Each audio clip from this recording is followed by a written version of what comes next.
Sustainable development. That is a word you will be hearing quite a lot in the years to come.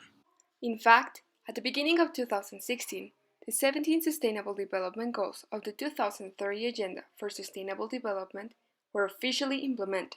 According to the United Nations webpage, these goals will be applied by all countries in order to mobilize efforts to end all forms of poverty, fight inequalities, and tackle climate change. For me, it is like making use of all of our resources in the most effective way possible, so that we give our future generations the chance to have an equal amount of resources for them to experience an enjoyable life like ours.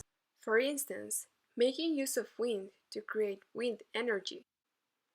It has been reported by the web page of REBE, a wind energy and electric vehicle magazine, that China, USA, Germany, India, Spain, UK, Canada, and France are the 8 countries that produce 80.4% of the total wind power capacity of the world.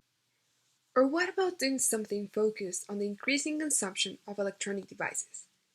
I am not only talking about working on reducing the amount of waste produced by the electronics industry, which, according to an article published by the marketing department of Kizuna JV Corporation, has reached 40 million tons.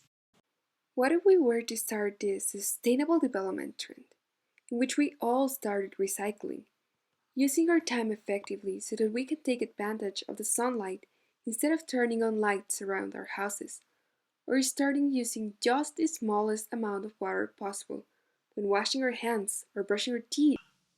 As you can see, it is all in our hands.